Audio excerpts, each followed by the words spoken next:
I hate to break it to you, but you can't learn everything from books.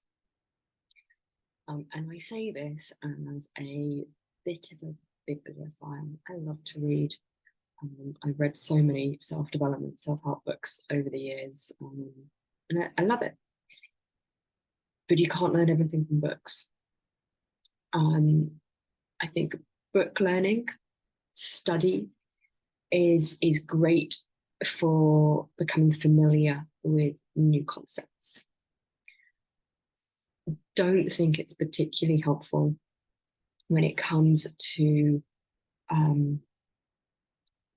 learning how to do something different. So I think it's possible to be inspired by a book, but the learning, the change comes from experience, it comes from practice, it comes from doing something different over and over again so that it becomes part of your embodiment, that it becomes an accessible pattern for you instead of the habitual patterns that maybe you would like to change. And this is true for all sorts of embodied practices. It's true in the ways that I have learnt about authentic relating and cyclical living in particular. So let me take cyclical living actually as quite a good example of this. So I've been reading about cycles for a long time. The first book that I read about it was actually Dan Pink's book called When. And then I got more into kind of menstrual cycle awareness and read Elisa Vitti's book. I read Wild Power by Alexander Pope and Shani Hugo Wurlitzer, the founders of Red School. And I got a lot from those books. You know, the ideas are really useful. And I was able to apply a lot of those ideas into my life. Wonderful. But going through the experience of Menstruality Leadership Program last year, so going through an experience, being guided through exercises, having time to reflect, being part of a community of people. So being like really active in a practice was the thing that has really helped me embody cyclical living. Like I really notice it in the way that I approach life, or I think about and situate myself in life. So same with authentic relating. I actually got asked this recently, you know, what would somebody get from attending an authentic relating training as opposed to just reading about it in a book? And it's the practice of it, especially something like authentic relating, which is relational and kind of needs other people to practice. But they're the experience of being in practice with other people who are also learning. That I think is priceless for me. You know, as a recovering perfectionist, I often have this kind of like lone wolf story that I have to do it all by myself, that I'm the only person who is experiencing these difficulties. It's me, I'm the broken one. And there's something I'm finding really profound about being in practice with other people, and the wisdom of a group. And so, yeah, I get it. There's something that feels much safer to me about learning from a book on my own. It's less challenging.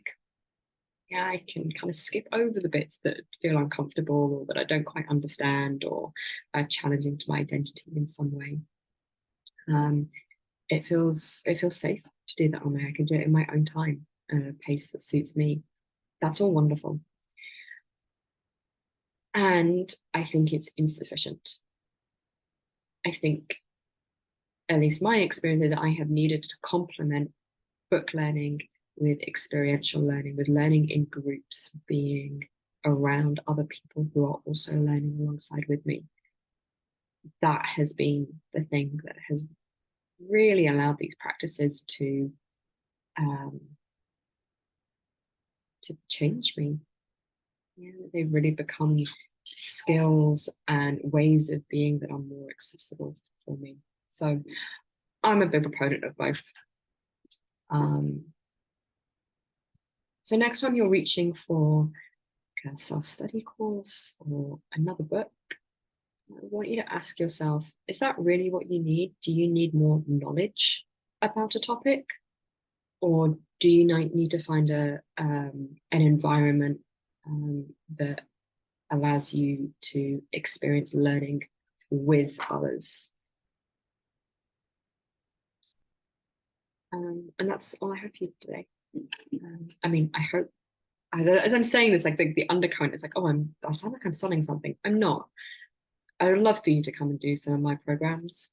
I think yeah, I'm really excited for the things that I offer in groups. I just find it incredibly powerful for me and for the people I work with. But this doesn't just apply to what I do. Like, please go out, like work with other people, form buddy groups, form listening partnerships. Yeah, get us even a study buddy, like somebody who's reading the book with you, join a book club, anything that helps you take that intellectual knowledge out of your head and brings it into your body so that you don't just understand these concepts, but you're able to live these concepts. Yeah, I'd love to hear your thoughts, your experiences. Where are the times that book learning's worked for you? Where are the times that it hasn't? Yeah, any questions or comments, please post that in the thing below. And until next time, please stay curious. All right, bye.